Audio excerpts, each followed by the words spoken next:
بسم اللہ الرحمن الرحیم۔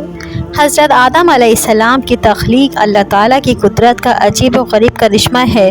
اس تخلیق میں اللہ تعالیٰ نے تمام انسانی نسلی کے راز پوشیدہ ہیں۔ حضرت آدم علیہ السلام وہ ہستی ہیں جن کو تخلیق کر کے اللہ تعالیٰ نے انسانی نسل کی بنیاد رکھی اور حضرت آدم علیہ السلام سے تمام انسانی روحوں کو پیدا فرمایا۔ پھر چاہے وہ مسلمان ہو یا کافر، حضرت آدم علیہ السلام کو کس طرح پیدا فرمایا گیا، آپ کے جسم مبارک کو بنانے کے لیے کون کون سی مٹی کا استعمال کیا گیا اور وہ کون کون سے حصوں سے اٹھائی گئی، حضرت آدم علیہ السلام کو مٹی، پانی، ہوا اور آگ سے کس طرح پیدا فرمایا گیا، اور جب فرشتے مٹی اٹھانے زمین پر آئے تو مٹی نے رو رو کر فریاد کرنے لگی، اور ایسی کون سی وجہ ہے جس کی وجہ سے انسانی زندگی میں غم زیادہ اور خوشیاں کم ہوتی ہیں۔ ان سب سوالات کے جوابات اس ویڈیو میں موجود ہیں، آخر تک ویڈیو ضرور دیکھیے گا۔ جب اللہ تعالیٰ کی ذات کے سوا اس کائنات میں اور کوئی بھی مخلوق موجود نہ تھی تو صرف اللہ تعالیٰ کی ذات موجود تھی۔ اس وقت اللہ تعالیٰ نے اپنی ذات کے بعد حضرت محمد صلی اللہ علیہ وسلم کا نور اقدس پیدا فرمایا، اور پھر حضرت محمد صلی اللہ علیہ وسلم کے نور اقدس سے تمام مخلوقات کو پیدا فرمایا، جس سے اللہ تعالیٰ کا عرش، لوح، کرسی اور اللہ تعالیٰ کے مقررہ فرشتے، زمین اور آسمان، کل کائنات کو حضرت محمد صلی اللہ علیہ وسلم کے نور اقدس سے تخلیق کیا۔ حضرت آدم علیہ السلام کی تخلیق سے پہلے زمین اور آسمان اور اللہ تعالیٰ کے مقررہ فرشتے کی تخلیق ہو چکی تھی۔ ان تمام اشیاء کو پیدا کرنے کے بعد اللہ تعالیٰ نے حضرت آدم علیہ السلام کو تخلیق کرنے کا ارادہ فرمایا۔ حضرت آدم علیہ السلام کی تخلیق 4 چیزوں سے کی گئی: نمبر 1 مٹی، نمبر 2 پانی، نمبر 3 ہوا، نمبر 4 آگ۔ جب اللہ تعالیٰ نے حضرت آدم علیہ السلام کی تخلیق کا ارادہ فرمایا تب اللہ تعالیٰ نے اپنے سب سے مقررہ فرشتے حضرت جبریل علیہ السلام کو حکم دیا، جاؤ تمام روح زمین میں سے تمام قسم کی سیاہ و سفید، سرخ و کھاری، میٹھی اور نرم اور خشک مٹی ایک ایک مٹھی لے آؤ۔ جب حضرت جبرائیل علیہ السلام زمین پر تشریف لائے تب زمین نے حضرت جبرائیل علیہ السلام سے مٹی اٹھانے کا سبب پوچھا۔ تب حضرت جبرائیل علیہ السلام نے تمام واقعہ زمین کو بیان کیا۔ تب زمین نے عرض کیا، میں اس خدا کی پناہ چاہتی ہوں مجھ سے مٹی اٹھا کر انسان بنے جس کی وجہ سے میرا کچھ حصہ جہنم میں جائے۔ اسی طرح زمین رو رو کر حضرت جبرائیل علیہ السلام سے پناہ مانگنے لگی، تو حضرت جبرائیل علیہ السلام نے مٹی کو اٹھائے بنا ہی اللہ کی بارگاہ میں لوٹ گئے اور عرض کیا، زمین نے تیری پناہ چاہی اور میں نے تیرے نام اور عزت کی وجہ سے اس کو تیری پناہ عطا فرما دی، اور مٹی اٹھائے بغیر واپس آ گئے۔ اس کے بعد حضرت اسرافیل علیہ السلام اور حضرت میکائیل علیہ السلام کو اللہ نے زمین کی طرف مٹی لینے کے لیے بھیجا، تو تب بھی زمین سے یہی جواب لے کر بغیر مٹی کے حاضر ہوئے اور خالی ہاتھ تھے۔ اس کے بعد اللہ تعالیٰ نے ملک الموت کو یعنی حضرت عزرائیل علیہ السلام کو بھیجا، اور زمین اس طرح ہی رونے لگی اور فریاد کرنے لگی۔ تب حضرت عزرائیل علیہ السلام فرمانے لگے، میں تیرے رونے دھونے کی وجہ سے اپنے رب کی نافرمانی نہیں کر سکتا، لہٰذا حضرت عزرائیل علیہ السلام مٹی اٹھا کر اللہ کی بارگاہ میں حاضر ہوئے۔ یہی وجہ ہے کہ حضرت عزرائیل علیہ السلام کو جان نکالنے کا کام سپرد کیا اور آپ کو ملک الموت منصب فائز کیا۔ حضرت عزرائیل علیہ السلام کے 7 مقامات سے مٹی اٹھا کر مکہ کے مقام پر جمع کیا جہاں آج کعبہ شریف ہے۔ جو 7 مقام جہاں سے ملک الموت نے مٹی اٹھائی وہ یہ ہیں: مکہ مکرمہ، طائف، بیت المقدس، ہندوستان، ابو قبس، عدن، مدینہ منورہ۔ مکہ مکرمہ کی مٹی سے حضرت آدم علیہ السلام کا سر بنایا گیا،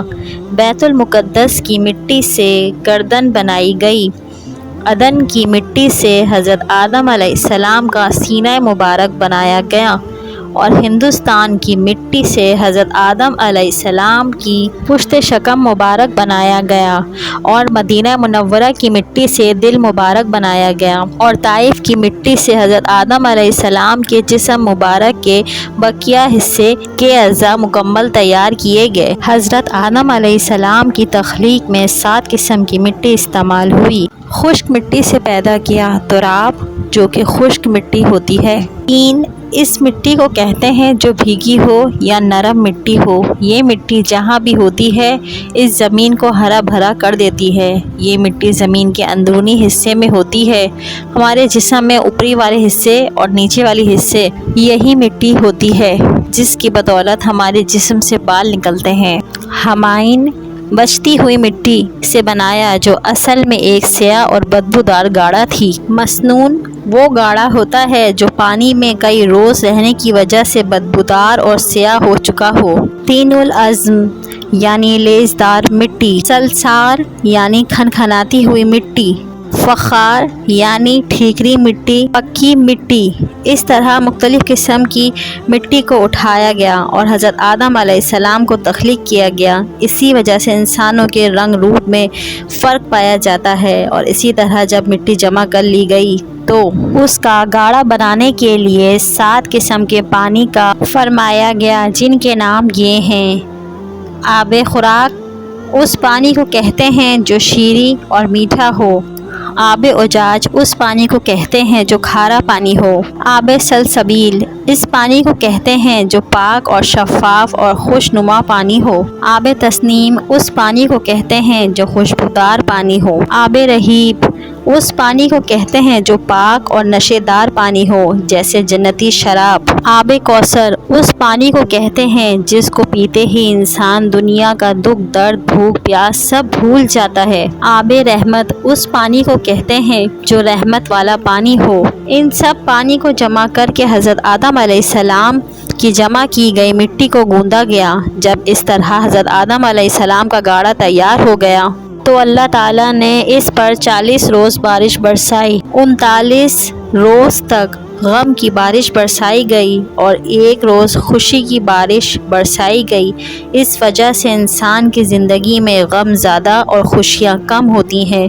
جب حضرت آدم علیہ السلام کا گاڑا تیار ہو گیا تو اللہ تعالیٰ نے فرشتوں کو حکم دیا کہ اس کو مکہ اور طائف کے درمیان وادی نعمان میں عرفات کے پہاڑ کے نزدیک رکھیں۔ پھر اللہ تعالیٰ نے اپنے دست قدرت سے اس گاڑے کو حضرت آدم علیہ السلام کا مجسمہ بنایا اور آپ کی صورت تیار کی۔ جب حضرت آدم علیہ السلام کا مجسمہ تیار فرمایا تو اس مجسمے کو خشک کرنے کے لیے 7 قسم کی ہوائیں چلائیں۔ پہلی تیز ہوا، دوسری دھیمی ہوا، تیسری گرم ہوا، چوتھی سرد ہوا، 5ویں درمیانی ہوا، 6ٹھی رحمت والی ہوا، 7ویں صرف ہوا۔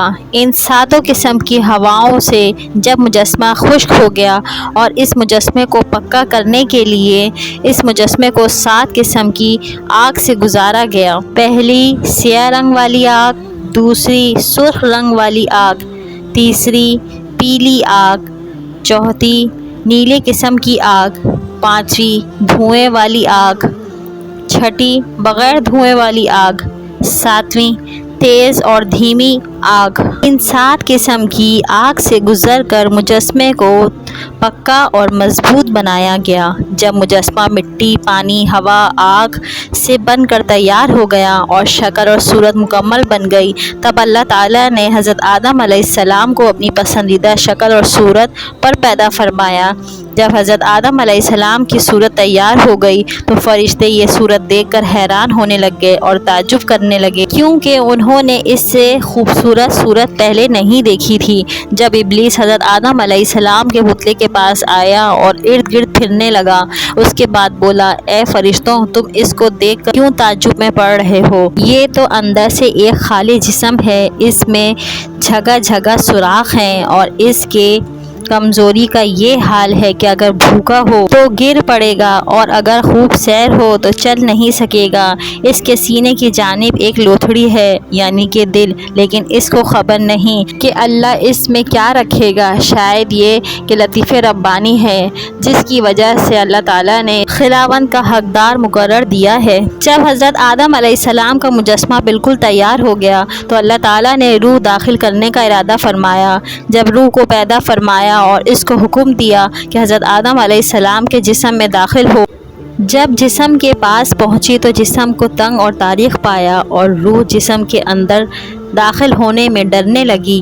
تب اللہ تعالیٰ نے نور محمدی کو حضرت آدم علیہ السلام کی پیشانی مبارک پر رکھا، جس کی وجہ سے آپ کا جسم نور کی طرح چمکنے لگا اور موتی کی طرح چمکنے لگا۔ جب نور محمدی آپ کی پیشانی پر رکھا تو روح جسم میں داخل ہونے کے لیے ڈر رہی تھی، وہ خوشی خوشی داخل ہو گئی۔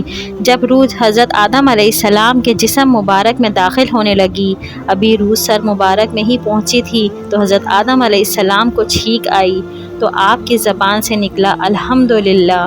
اس لیے جب چھینک آئے تو الحمدللہ کہیں، اور جب کمر تک پہنچی تو آپ نے اٹھنا چاہا مگر گر پڑے کیونکہ نیچے حصے میں روح ابھی نہیں پہنچی تھی۔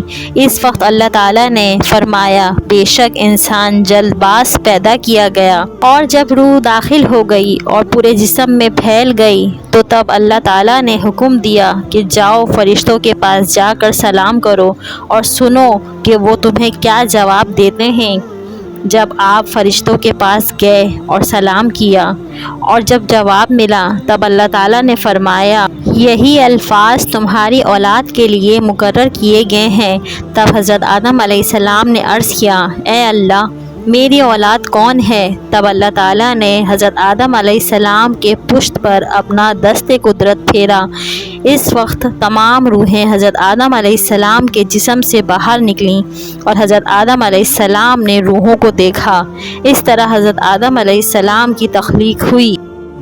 ہم بڑی محنت سے آپ کے لیے ویڈیوز بناتے ہیں، پلیز لائک کریں، شیئر کریں اور سبسکرائب کریں۔